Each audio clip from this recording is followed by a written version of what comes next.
4 difficult game weeks. You have to win 2 games to make it into playoffs.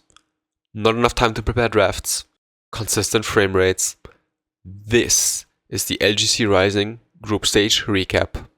There's a time in the month where you should not be fucking playing competitive games as a woman. Now, without much talking, let's just get straight into things. So, game 1 was between SK Gaming, Avarosa, and Solary Academy.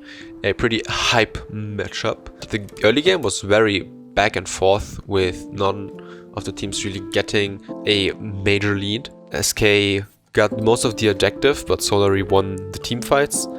But after an El Clásico Atacan throw from SK, Solary just continued to dominate them on the Rift, and they could just cleanly finish the game after a Baron take.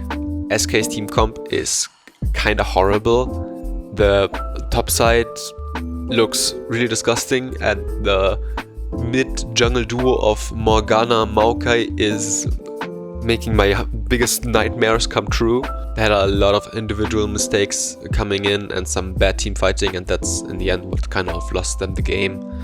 Solary did play good, they didn't play exceptionally well, but they played to their standard, and it was enough to beat SK here. The draft diff alone was just too insane to really do anything about.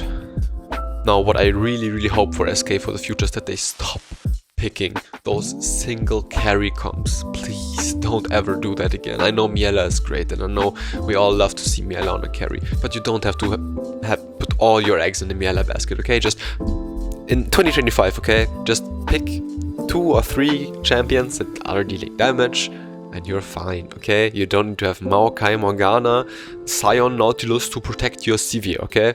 Like, that's not that's not okay. Please don't.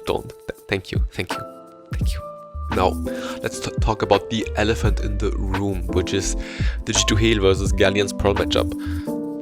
The match got postponed to the 4th of October at 2 PM.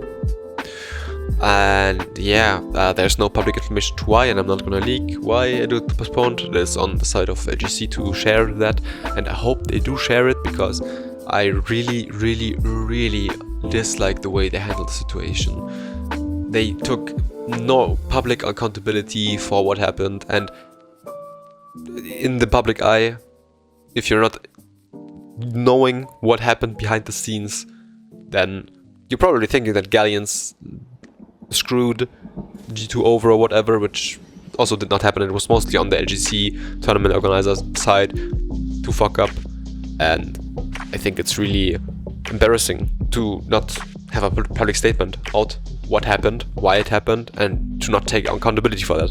You make a public mistake, okay?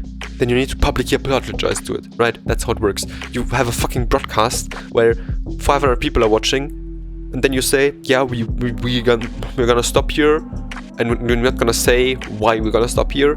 We're not gonna tell you down the line why we had to stop, why we had to postpone the match to 1 week after the group's already finished initially. Yeah, please take accountability, tell what happened. It's fine. We are all humans, okay? We all make mistakes. It's okay to make mistakes, right? No one says, "Oh my God, you're a tournament organizer, you can't make mistakes." But if you make a mistake, you need to stand up for it, and you need to say, "Okay, I know I made a mistake. I know we're sorry. It's not gonna happen again," and everything's fine, right? No one's gonna sit there and say, "Oh my God, the fucking tournament organizer is so evil. They did it on purpose." No, please just stand to your mistake, okay? That's all I ask for. Thank you. Now let's get back to the actual games. Where we have Seren's Bloom versus Blue Otters and Karina. Both drafts were kinda interesting, with Seren's going for a Seraphine AD carry comp. I myself am a big AD carry Seraphine connoisseur, so big W for me. Blue Otters had an interesting top lane counterpick with this Pantheon into Jax, which worked out, kind of, but also didn't. So Amarin got the solo kill, then just got camped to death, and it was kind of... a Sion would have done better probably in that game, but you know, it's Amarin, so it's okay. The game was once again insanely back and forth.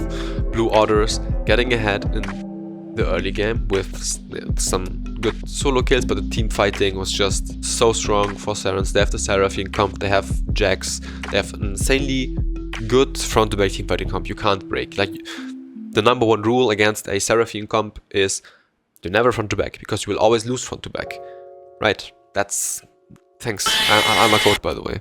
So yeah, the fights overall went to the side of Serens, but Blue Otters kind of found their way back with some oversteps from the side of Serens. It was and the problem with Serens comp is that they are very slow. They can't really force Nash because they don't have the DPS.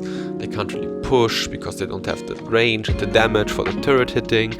So the game overall was very slow, and on a crucial Elder flip, Giddy, of all people, went there as Jin said, I'm gonna steal it, guys, and just stole it. And that's basically what won Blue Otters the game. I'm just gonna steal this, okay? 5 euro. Any vision? Actually, Xin smited me, by the way. Can you get vision, Giddy? Maybe he doesn't have smite. Penny?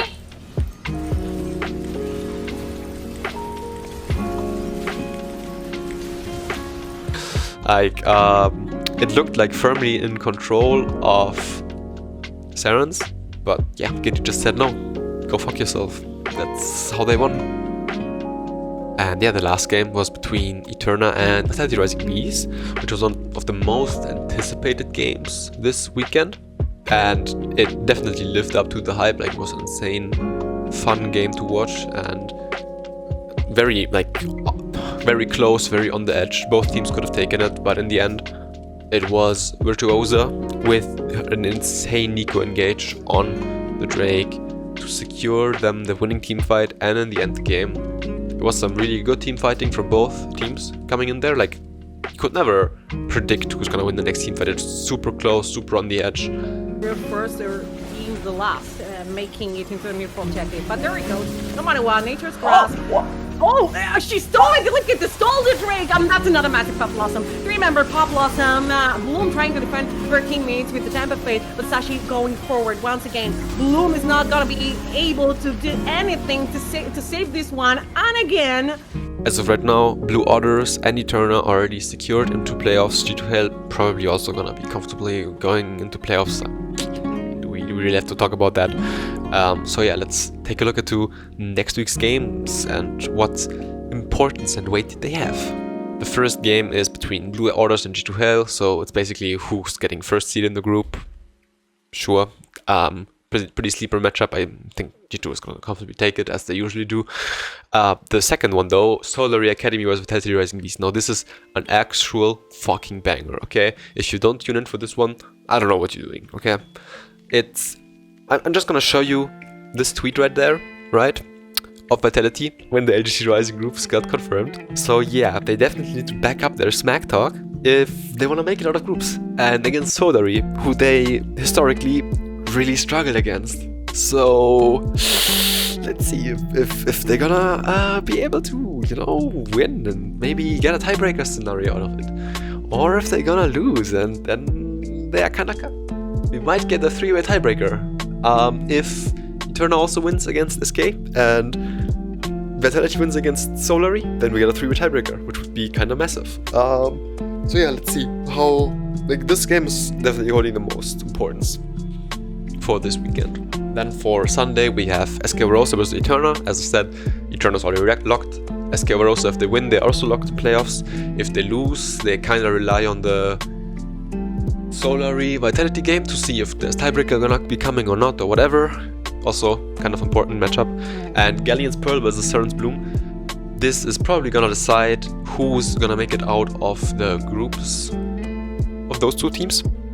I think the winner of this will go into playoffs and the loser will drop out because Galleon's playing against G2. So yeah, you're cooked. Pretty important game, pretty nice to watch. Like, overall, the games all have stakes, the games all have importance. So make sure to tune in Saturday, Sunday, 1 PM. I hope I did the right thing. Okay, sure, my Audacity just tried to murk me. In the end, I just want to say, first, thanks for watching. probably there's gonna be an announcement soon. When I talk to River about the future of this channel and shit, because River has sadly, or luckily for her, taken a step back from the scene and from League in general. So let's see how we're gonna proceed with this channel and overall with things surrounding the content here. But yeah, make sure to like, subscribe, go onto Twitch, Twitter, whatever. Share this video, really help out. And I hope that the stream for next week is gonna be better. I have to say the quality this weekend was really, really bad. It's not on the side of the broadcast, okay, mostly. Don't blame the people on the broadcast or the casters. They can't do anything about this, and they're also pissed off by this. Trust me when I say this. Blame Riot Games for not paying production enough, or paying production at all, I don't know, for this thing. But yeah, I hope it's gonna be better for next week, and yeah, see you next weekend. See you next week. Whatever. I hope you have a lovely Wednesday and have fun watching the games. Bye bye.